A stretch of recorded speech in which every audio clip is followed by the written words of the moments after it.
Hey, how's it going? Welcome back. I got me an update to do.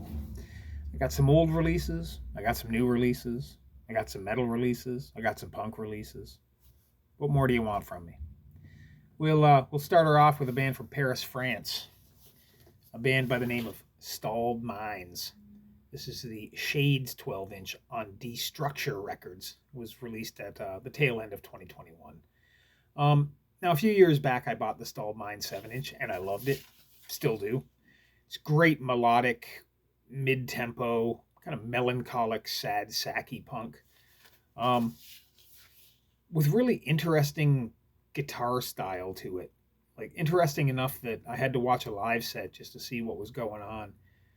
Turns out the guy plays with a capo on all the time, which I suspect is the cause of the unique kind of approach to it. But I'm no guitar scientist, so what do I know? But anyways, bottom line, I enjoyed the 7-inch a lot. I waited for what seemed like an eternity for this to come out, and it did, and it got sent to me, and I don't like it nearly as much as I like the 7-inch. They seem to have abandoned the kind of dark aspects of their songwriting. This is much more bright and cheery than I would have expected. Which isn't a bad thing. Like I do like some music that's bright and cheery. It's just when I order something expecting dark and morose and I get bright and cheery, it's a little bit of a disappointment. I mean, I'll probably warm up to this upon repeated listens, but I don't think that I'll glom onto it quite the same way that I did to the material on the 7-inch. So, yeah, whatever. Is what it is. Members of this band also play in a hardcore band called Youth Avoiders, who are really good. And yeah, check it out if you think that'll be your thing. Check out the Stalled Minds too. Maybe you like it more than me. I'm just a little disappointed at the moment. All right, now we're bringing it home from London, Ontario. Got a two-piece garage punk band, Klazo. This is the new one, Demik Dementia. It's a split release between Big Neck Records and No Front Teeth Records. Band from my local scene, two dudes I know. You got Jesse on drums. He's the guy that does It's Trash Records. You got Rob on guitar and vocals. He's also in Mono Negatives and a shitload of other bands. Really good, thick, stomping, kind of rampaging, screaming garage punk. There's a little bit of a 60s garage punk influence you can hear in there, but it's buried pretty deep in the mud. And once in a while, Rob's vocals sound British to me for some reason. I don't know. Keep it up, dude. It's working. But yeah, Ryan Kidd showed this in one of his recent videos. He seemed to like it quite a bit. He did some needle drops for it and whatnot. So check out that video too if you haven't already. But yeah, always happy to see a new Clazo release out, and good live band, good dudes. Next, we're going to Pittsburgh, Pennsylvania. A band that's turned a few heads lately. White Stains. It's the Make Me Sick 12-inch on La Vida es un Mus. Fantastic band. All the members came from other fantastic bands. You got people in here from Government Warning, Concealed Blade, Blood Pressure, and on and on and on. Yeah, much like the bands they came from, this is stomping, well-written, hardcore punk with at least half of a foot firmly stuck in the 80s. But what sets these guys apart from their contemporaries is the fact they kind of have a heavier dose of like 77 punk mixed in there, like rock and rolly type shit. It kind of sets them apart. Vocalist is really good. He goes from like yelling his ass off to kind of a sneering, snotty approach. But yeah, really, really good band. I know Neon Waste just released their new 7-inch. I've ordered it, but it hasn't got here yet. But when it does, you'll be the first to know. Yeah, all the dudes that are ordering like the Schizos records and stuff all the time, this might appeal to you as well. So check out White Stains if you get a chance. And here's another record that I've seen shown a couple times. Again, Brian Kidd showed it. I'm pretty sure Cosmic Brian showed it as well. It's Fleur Du Mal by the Viletones. It's on Artifix Records, who always do a fantastic job at whatever they release. A lot of people had concerns about this record because it's a bunch of 2-track recordings from 1977. They thought it would sound terrible, but no, this sounds great. This was actually previously released as a CD back in the early 90s, I think like 94 or something. But I think this is a much more legit issue of it, and it's on a format that I prefer, so don't need the CD. Talked about the Viletones a few times on here. I don't think I need to go too in depth. Highly influential, awesome early Toronto punk band, led by that guy Stephen Leckie, aka Nazi Dog. But you can't forget like Freddie Pompey, who I believe wrote most of the stuff. He's doesn't get the credit he deserves. The late great Freddie Pompey. But yeah, Steve Leckie would punish himself on stage. He'd cut himself up with beer bottles and shit. Back when that was actually a controversial thing to do. The band had a legit street gang that followed them around to their shows and would go in and cause shit and beat people up. Like, punk was kind of dangerous at that point. But yeah, this is great. And anytime I see a new Viletones record out, I'm good. I'll pick it right up. And here's another reissue. It's originally released in 1981. It's a band from Wichita, Kansas, the home of BTK. It's a band called The Embarrassment. It's the Embarrassment EP. Now, this band's pretty well known in like Killed by Death punk circles, mostly because of their single Sex Drive. I believe it was on one of the Killed by Death comps. And, it's a great single. I had never heard this, though. And I didn't know really what to expect. I kind of ordered it blind. And it's great. I've played it a ton. This is total like new wave art punk. But it's got a weirdness to it it's kind of weird in the way that early Talking Heads was weird. It's like intelligently weird. The lyrics are very poetic, and they're kind of like, they kind of meander through the songs. The musicianship in this is really good. There's a lot of like, time signature changes. There's stop starts, just general, kind of unorthodox playing, but it works.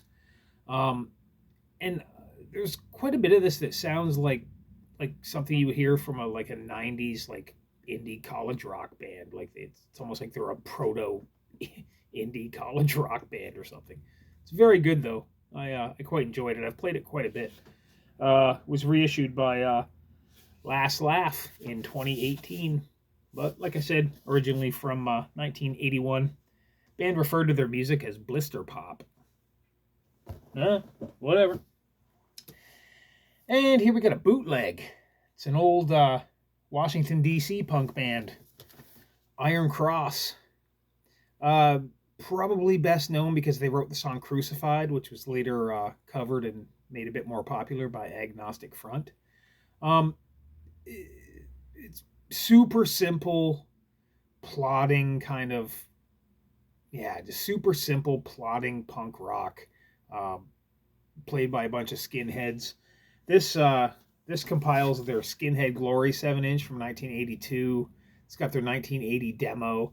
It's got some live tracks from the Wilson Center in Washington, D.C. in 1982 as well.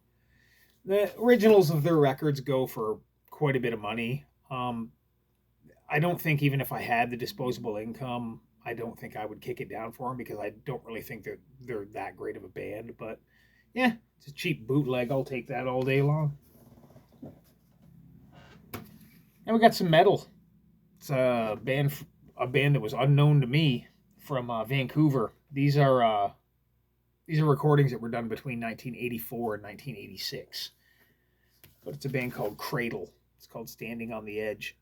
This was released by Supreme Echo, who also does, an outstanding job on all of his releases. But I better hurry. They're coming. Anyways, this is just straight up, no frills, heavy metal. Really well played. There's kind of an anthemic quality to it. There's just the right amount of melody. It's really good. Like I said, it's a bunch of different recording sessions. Some of the recordings are better than others. There's nothing on here that's just abysmally terrible.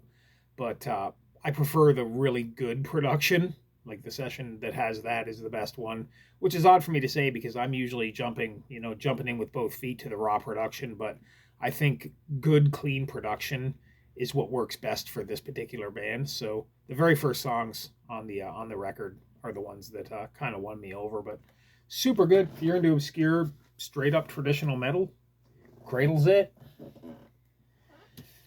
Now we're going to 1988, over to England. It's a band that had it features members of Hellbastard in it. It's a band called Debauchery. The record's called The Ice. It's on Looney Tunes Records. I'd seen a photo of this band. I remember seeing a photo of this band in Maximum Rock and Roll like years and years ago, but I never heard them. I just remembered the name. Then I had the opportunity to pick this up for cheap, so I grabbed it because I'd never actually heard it. It's not too bad. What it basically sounds like is a cross between like a really metallic punk band, like something like English Dogs, and then one of like the early UK crust bands like Deviated Instinct. So I think English Dogs mixed with Deviated Instinct is a pretty fair comparison, but this band isn't as good as either of those bands. Like, it's still pretty good. It's still, I'll sit down and listen to it, but it's not nearly as good as either English Dogs or Deviated Instinct. But you cross those two bands, that's clearly what influenced this band. So, yeah, Debauchery, The Ice. We're going to stay over in England for a band that also had members of Hellbastard, but it also had members of Hell Krusher. There's a whole lot of hell going on around there. It's a band called Energetic Krusher. It's called Path to Oblivion. It's on Vinyl Solution. It's from 1989. It's a thrash metal record, straight up. It's got you can hear a bit of like like the early obligatory UK crust influence in it, but it's buried in there. The vocals, they go from your kind of regular thrash metal fare to almost like an early death metal thing, although very coherent. Yeah, so I would say, yeah, thrash metal vocals to coherent death metal vocals. Pretty good. A lot of people think really, really highly of this record. I used to own it. I traded it because it wasn't, really my thing. I appreciate it a bit more now. It's still not like my favorite record ever, but I know a lot of people whose opinions I respect that hold this record in pretty high regards. So, yeah, man. Energetic Krusher. Okay, now we got some more metal. This is from the Netherlands, or Holland for the uninitiated. I bought this as a blind buy. Had no idea what to expect. It's a band called Future Tense, Condemned to the Gallow. It's on, the hell is this? Universe Productions. It's from 1984. This, there's a heavy element of Sabbath to it, but then when it picks up steam, it kind of sounds like a budget early Running Wild, if that makes sense. So yeah, if you took like a really budget early Running Wild and threw in some Sabbathy intros and outros and whatnot to it, it would sound something like this. Definitely not flashy. The dudes aren't, particularly great musicians, but they seem to know their limits and they stay within those. They don't kind of try and overexert themselves that way. But by far, the most entertaining thing about this record is the fact that the singer's name is Kok Van Drunen. Like, what the fuck? I almost wonder if he's like the brother of Martin Van Drunen or something. Like, do you introduce, like, this is my brother Kok? That's fucking hilarious. What the hell? The Dutch. All right, going to Calgary, Alberta, Canada. It's on Death Records and Metal Blade Records. You got Beyond Possession is Beyond Possession. Fantastic crossover band. I was lucky enough to see them once in August of 1987 at the Key West Cafe in London, Ontario. I believe SFH opened, and I believe there was another band that opened, a local band called Nefarious, who sadly never released anything. But I can tell you right now, seeing this band live had a huge impact on me. Their singer was like a huge dude, like a really ripped, buff dude, covered in tattoos, which was still pretty risque back at that time. He was a very confrontational singer, and he pretty much scared the shit out of all of us. Uh, but it kind of ingrained in me how fucking awesome live shows could be, and it's kind of stuck with me. They're still one of the best live bands I've ever seen. Now I know the singer used to be in a band called Riot 303 that were much more of a traditional punk band, but then he went into Beyond Possession and they just fucking revved everything up full throttle, and became this like crossover monster. Um, the drumming is fantastic. The bass playing is beyond fantastic. Like the entire band is super capable, and it shows on this great band. I feel kind of honored that I actually had a chance to see them play once at least. That's from 1986. That record is. Now we got a band from New Jersey called Sacred Denial, North of the Order. It's an early Nuclear Blast release. I had a record by this band before, but I don't remember liking it that much. This is actually pretty good. What this reminds me of, I mean, you can tell it's an East Coast American band, like it just has that sound, but it sounds like they're trying for the style of like those second tier earache bands, like the ones you'd see on the comps mostly, like Doctor and the Crippins and Jail Cell Recipes and that kind of shit. The stuff that was kind of too punk to be as popular as the bands on earache that actually got popular. Like they kind of held their punk a little more close to their chest, I guess, and just didn't make, any kind of huge success.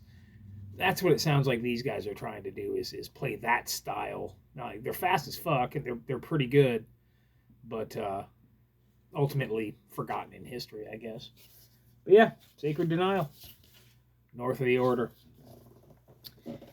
And the last one I got here, another British band. It's on Manic Ears Records. Civilized Society, scrap metal LP. I've owned this 3 or 4 times in my life. I've always traded it away. I think I'm going to keep this one because it's finally kind of, sunk into me. This is it's a slightly metallic anarcho-punk, really.